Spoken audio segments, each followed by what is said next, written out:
राधे राधे भक्तों। आज मैं आपको श्री सत्यनारायण भगवान की व्रत कथा सुनाने जा रही हूँ। जो मनुष्य इस व्रत को करना चाहता है वह पूर्णिमा या संक्रांति के दिन सायंकाल के समय स्नान आदि से निवृत्त होकर पूजा स्थान में आसन पर बैठकर श्री गणेश, गौरी, वरुण, विष्णु आदि सब देवताओं का ध्यान करके पूजन करे और संकल्प करे कि मैं श्री सत्यनारायण स्वामी का पूजन व कथा श्रवण सदैव करूंगा। पुष्प हाथ में लेकर श्री सत्यनारायण का ध्यान करे।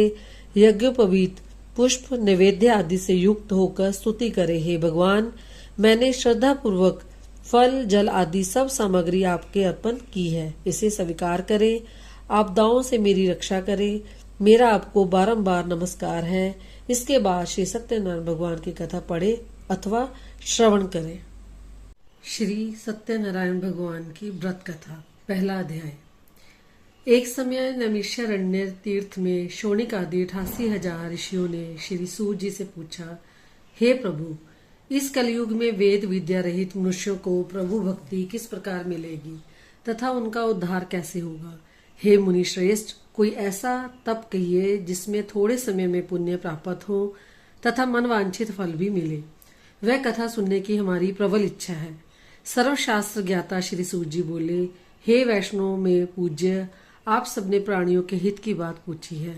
अब मैं उस श्रेष्ठ व्रत को आप लोगों से कहूंगा जिस व्रत को नारद जी ने श्री लक्ष्मी नारायण भगवान से पूछा था और श्री लक्ष्मीपति ने मुनि श्रेष्ठ नारद जी से कहा था।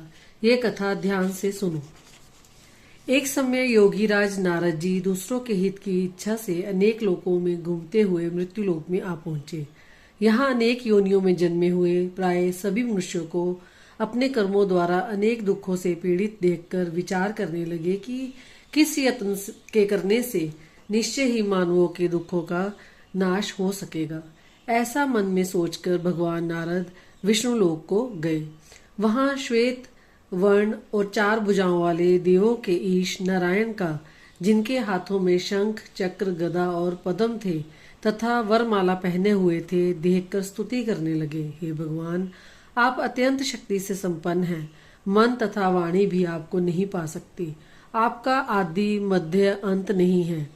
निगुण स्वरूप सृष्टि के कारण भक्तों के दुखों को नष्ट करने वाले हो। आपको मेरा नमस्कार है। नारद जी से इस प्रकार की स्तुति सुनकर विष्णु भगवान बोले, हे मुनि श्रेष्ठ, आपके मन में क्या है? आपका किस काम के लिए आगमन हुआ है? निसंकोच कहो। तब नारद मुनि बोले, मृत्यु लोक में सब मनुष्य जो अनेक योनियों में पैदा हुए हैं अपने अपने कर्मों के द्वारा अनेक प्रकार के दुखों से दुखी हो रहे हैं। हे नाथ, मुझ पर दया रखते हो तो बताइए कि उन मनुष्यों के सब दुख थोड़े से ही प्रयत्न से कैसे दूर हो सकते हैं। श्री भगवान जी बोले, हे नारद, मनुष्यों की भलाई के लिए तुमने बहुत अच्छी बात पूछी है। जिस काम के करने से मनुष्य मोह से छूट जाता है वह मैं कहता हूँ, सुनो। बहुत पुण्य देने वाला, स्वर्ग तथा मृत्यु लोक दोनों में दुर्लभ यह उत्तम व्रत है। आज मैं प्रेमवश होकर तुमसे कहता हूँ।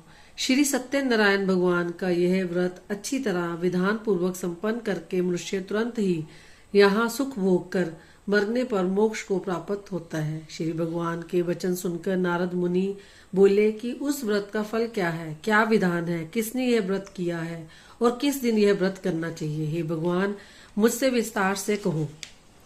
भगवान बोले, दुख शोक आदि को दूर करने वाला यह व्रत सब स्थानों पर विजयी करने वाला है।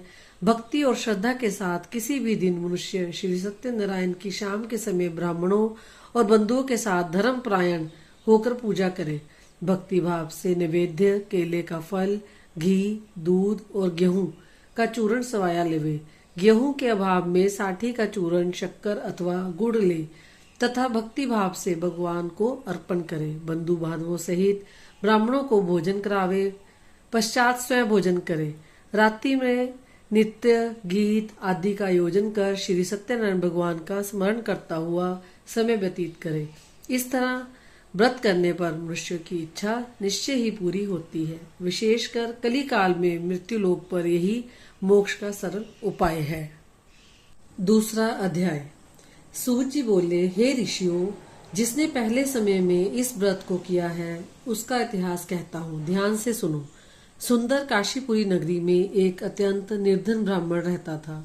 वह भूख और प्यास से बेचैन हुआ पृथ्वी पर घूमता था। ब्राह्मणों से प्रेम करने वाले श्री भगवान ने ब्राह्मण को दुखी देखकर बूढ़े ब्राह्मण का रूप धारण कर उसके पास जाकर आदर के साथ पूछा, हे विप्र, तुम नित्य ही दुखी होकर पृथ्वी पर क्यों घूमते हो? हे श्रेष्ठ ब्राह्मण, यह सब मुझसे कहो, मैं सुनना चाहता हूँ। ब्राह्मण बोला, मैं निर्धन ब्राह्मण हूँ, भिक्षा के लिए पृथ्वी पर फिरता हूँ। हे भगवान, यदि आप इससे छुटकारा पाने का कोई उपाय जानते हो तो कृपया कर कहो। वृद्ध ब्राह्मण बोला कि श्री सत्यनारायण भगवान वन वांछित फल देने वाले हैं, इसीलिए हे ब्राह्मण, तू उनका पूजन कर, जिसके करने से मनुष्य सब दुखों से मुक्त होता है। ब्राह्मण को व्रत का सारा विधान बतलाकर बूढ़े ब्राह्मण का रूप धारण करने वाले श्री सत्यनारायण भगवान अंतर्ध्यान हो गए। जिस व्रत को वृद्ध ब्राह्मण ने बतलाया, मैं उसको करूंगा, यह निश्चय करने पर उस वृद्ध ब्राह्मण ने बतलाया है, मैं उसको करूंगा, यह निश्चय करने पर वृद्ध ब्राह्मण को रात में नींद नहीं आई। वह सवेरे उठकर श्री सत्यनारायण भगवान के व्रत का निश्चय कर भिक्षा के लिए चल दिया। उस दिन उसको भिक्षा में बहुत धन मिला, जिससे बंधु बांधवों के साथ उसने श्री सत्यनारायण भगवान का व्रत किया।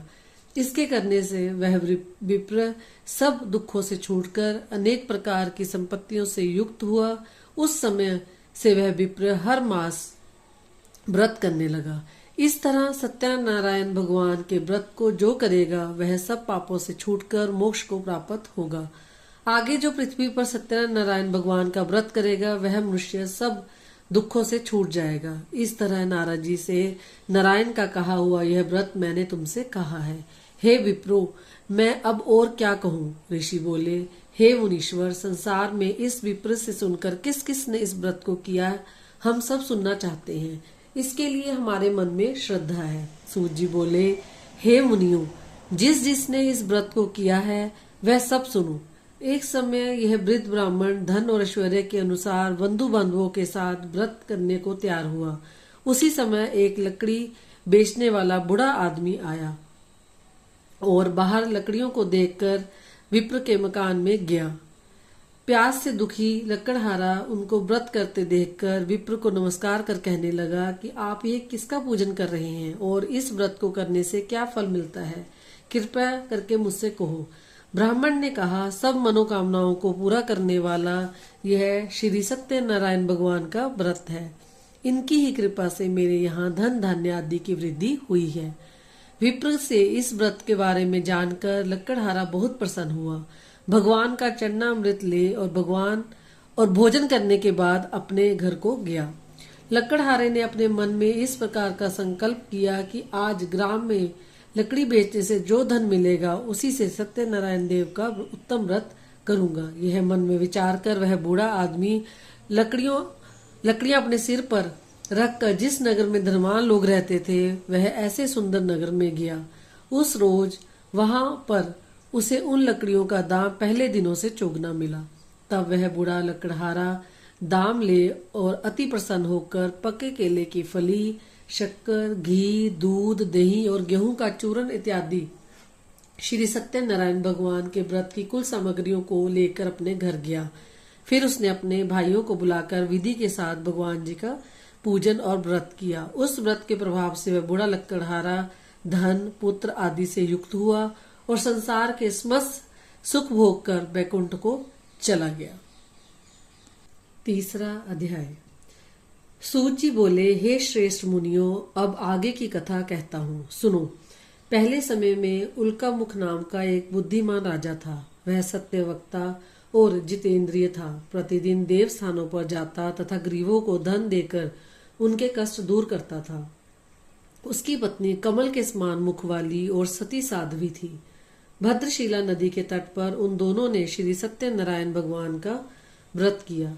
उस समय वहां एक साधु वैश्य आया। उसके पास व्यापार के लिए बहुत सा धन था। वह नाव को किनारे पर ठहराकर राजा के पास आया और राजा को व्रत करते हुए देखकर विनय के साथ पूछने लगा, हे राजन, भक्ति युक्त चित्त से यह आप क्या कर रहे हैं? मेरी सुनने की इच्छा है, सो आप यह मुझे बताइए। राजा बोला, हे साधु, अपने बांधवों के साथ पुत्र आदि की प्राप्ति के लिए एक महाशक्तिमान सत्यनारायण भगवान का व्रत व पूजन किया जा रहा है। राजा के वचन सुनकर साधु आदर से बोला, हे राजन, मुझसे इसका सब विधान कहो, मैं भी आपके कथा अनुसार इस व्रत को करूंगा। मेरे भी कोई संतान नहीं है और इससे निश्चय ही होगी। राजा से सब विधान सुन व्यापार से निवृत्त हो वह आनंद के साथ घर गया। साधु ने अपनी पत्नी से संतान देने वाले उस व्रत का समाचार सुनाया और कहा कि जब मेरे संतान होगी तब मैं इस व्रत को करूंगा। साधु ने ऐसे वचन अपनी पत्नी लीलावती से कहे। एक दिन अपनी पत्नी लीलावती के साथ आनंदित हो संसारिक धर्म में प्रवृत्त होकर श्री सत्यनारायण भगवान की कृपा से गर्भवती हो गई तथा 10वें महीने में उसके एक सुंदर कन्या का जन्म हुआ। दिनों दिन वह इस तरह बढ़ने लगी जैसे शुक्ल पक्ष का चंद्रमा बढ़ता है। कन्या का नाम कलावती रखा गया। तब लीलावती ने मीठे शब्दों से अपने पति से कहा कि जो आपने संकल्प किया था कि भगवान का व्रत करूंगा, अब आप उसे करिए। साधु बोला, हे प्रिय, कन्या के विवाह पर व्रत करूंगा। इस प्रकार अपनी पत्नी को आश्वासन देकर वह नगर को गया। कलावती पितृगृह में वृद्धि को प्राप्त हो गई। साधु ने जब नगर में सखियों के साथ अपनी पुत्री को देखा तो तुरंत ही दूत को बुलाकर कहा कि पुत्री के वास्ते कोई सुयोग्य वर देखकर लाओ। साधु की आज्ञा पाकर दूत कंचन नगर पहुंचा और वहां पर खोज कर और देख करके लड़की के लिए सुयोग्य वणिक पुत्र को ले आया।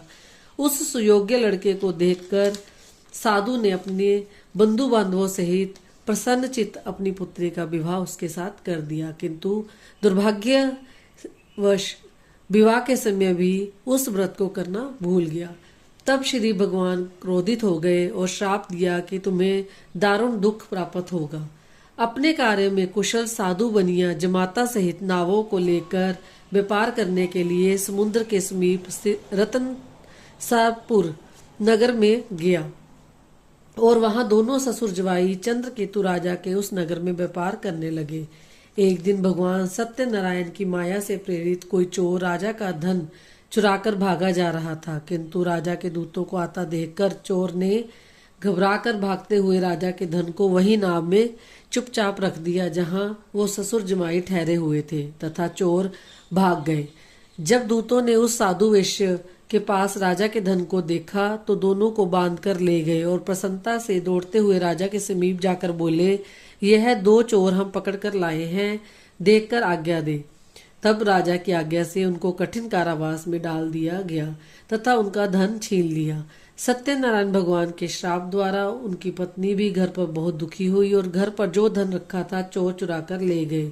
शारीरिक व मानसिक पीड़ा तथा भूख प्यास से अति दुखित हो अन्न की चिंता में कलावती एक ब्राह्मण के घर गई। वहां उसने सत्यनारायण भगवान का व्रत होते देखा, फिर कथा सुनी तथा प्रसाद ग्रहण कर रात को घर आई।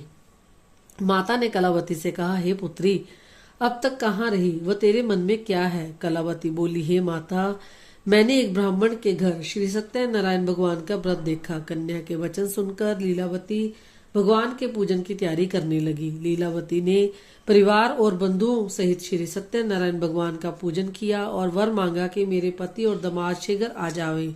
साथ ही प्रार्थना की कि हम सबका अपराध क्षमा करो। सत्यनारायण भगवान इस व्रत से संतुष्ट हो गए और राजा चंद्रकेतु को स्वप्न में दर्शन देकर कहा कि हे राजन, दोनों वेश्यों को प्रातः ही छोड़ दो और उनका सब धन जो तुमने ग्रहण किया है दे दो, नहीं तो मैं तेरा धन, राज्य, पुत्र आदि नष्ट कर दूंगा। राजा से ऐसे वचन कहकर भगवान अंतर्ध्यान हो गए। प्रातःकाल राजा चंद्रकेतु ने सभा में अपना स्वप्न सुनाया। फिर दोनों वणिक पुत्रों को कैद से मुक्त कर सभा में बुलाया। दोनों ने आते ही राजा को नमस्कार किया। राजा मीठे वचनों से बोला, हे महानुभावों, भावी वर्ष ऐसा कठिन दुख प्राप्त हुआ है, अब तुम्हें कोई भय नहीं। ऐसा कहकर राजा ने उन्हें नए नए वस्त्र भूषण पहनाए और उनका जितना धन लिया था उससे दुगना कर धन देकर आदर से विदा किया। दोनों वेश्या अपने घर को चल दिए। 4था अध्याय। सूत जी बोले, वेश्या ने मंगलाचार करके यात्रा आरंभ की और अपने नगर को चला। उनके थोड़ी दूर निकलने पर दंडी वेशधारी श्री सत्यनारायण भगवान ने उससे पूछा, हे साधु, तेरी नाव में क्या है? अभिमानी वणिक हंसता हुआ बोला, हे दंडी, आप क्यों पूछते हो? क्या धन लेने की इच्छा है? मेरी नाव में तो बेल और पत्ते भरे हैं। वेश्या का कठोर वचन सुनकर भगवान ने कहा, तुम्हारा वचन सत्य हो। दंडी ऐसा कहकर वहां से दूर चले गए और कुछ दूर जाकर समुद्र के किनारे बैठ गए। दंडी के जाने पर वेश्या ने नित्य क्रिया करने के बाद नाव को ऊंची उठी देखकर अचंभा किया तथा नाव में बेल पत्ते देखकर मूर्छित हो जमीन पर गिर पड़ा।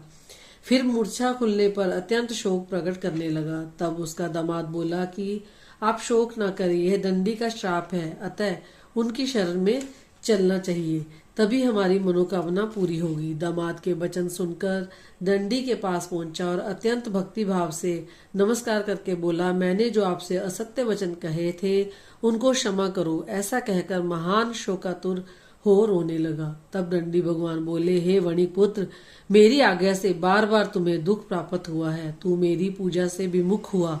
साधु बोला, हे भगवान, आपकी माया से ब्रह्मा आदि भी आपके रूप को नहीं जानते, तब मैं अज्ञानी कैसे जान सकता हूँ? आप प्रसन्न होइए, मैं सामर्थ्य के अनुसार आपकी पूजा करूंगा। मेरी रक्षा करो और पहले के समान नौका में धन भर दो। उसके भक्ति युक्त वचन सुनकर भगवान प्रसन्न हो उसकी इच्छा अनुसार वर देकर अंतर्ध्यान हो गए। तब उन्होंने नाव पर आकर देखा कि नाव धन से परिपूर्ण है। फिर वह भगवान सत्यनारायण का पूजन कर साथियों सहित अपने नगर को चला। जब अपने नगर के निकट पहुंचा तब दूत को घर भेजा। दूत ने साधु के घर जा उसकी स्त्री को नमस्कार कर कहा कि साधु अपने दामाद सहित इस नगर के समीप आ गए हैं।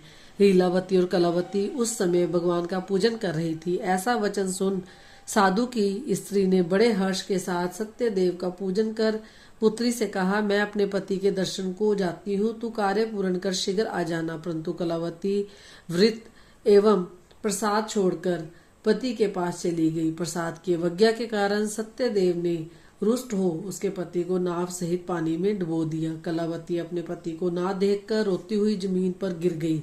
इस तरह नौका को डूबा हुआ और कन्या को रोता हुआ देख साधु दुखी होकर बोला, हे प्रभु, मुझसे या मेरे परिवार से जो भूल हुई है उसे क्षमा करो। उसके दीन वचन सुनकर सत्यदेव प्रसन्न हो गए और आकाशवाणी हुई, हे साधु, तेरी कन्या मेरे प्रसाद को छोड़कर आई है, इसीलिए इसका पति अदृश्य हुआ है। यदि वह घर जाकर प्रसाद खाकर लौटे तो इसे पति अवश्य मिलेगा। ऐसी आकाशवाणी सुनकर कलावती ने घर पहुंचकर प्रसाद खाया, फिर आकर पति के दर्शन किए। तत्पश्चात साधु ने बंधु बांधवों सहित सत्यदेव का विधि पूर्वक पूजन किया। इस लोक का सुख भोग कर अंत में स्वर्ग लोक को गया। 5वां अध्याय। सूत जी बोले, हे ऋषियों, मैं और भी कथा कहता हूँ, सुनो। प्रजा पालन में लीन तुंगध्वज नाम का एक राजा था। उसने भी भगवान का प्रसाद त्याग कर बहुत दुख पाया। एक समय वन में जाकर वन्य पशुओं को मारकर बड़ के वृक्ष के नीचे आया।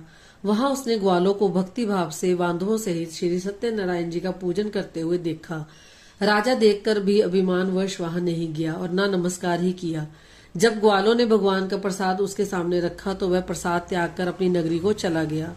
वहां उसने अपना सब कुछ नष्ट पाया तो वह जान गया कि यह सब भगवान ने किया है। तब वह विश्वास कर ग्वालों के समीप गया और विधि पूर्वक पूजन कर प्रसाद खाया तो सत्यनारायण देव की कृपा से सब कुछ पहले जैसा ही हो गया और फिर दीर्घ काल तक सुख भोग कर मरने पर स्वर्ग लोक को गया। जो मनुष्य इस परम दुर्लभ व्रत को करेगा, भगवान की कृपा से उसे धन धान्य की प्राप्ति होगी। निर्धन धनी और बंदी बंधन से मुक्त होकर निर्भय हो जाता है। संतानहीनों को संतान प्राप्ति होती है तथा सब मनोरथ पूर्ण होकर अंत में वैकुंठ धाम को जाता है। जिन्होंने पहले इस व्रत को किया, अब उनके दूसरे जन्म की कथा कहता हूँ। वृद्ध शांतानंद ब्राह्मण ने सुदामा का जन्म लेकर मोक्ष को पाया। उल्कामुख नाम का राजा दशरथ होकर वैकुंठ को प्राप्त हुआ।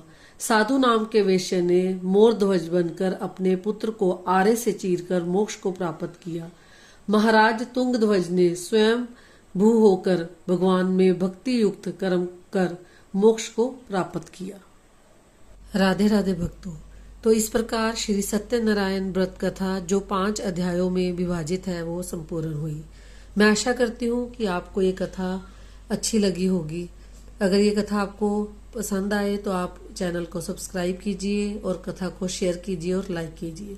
राधे राधे।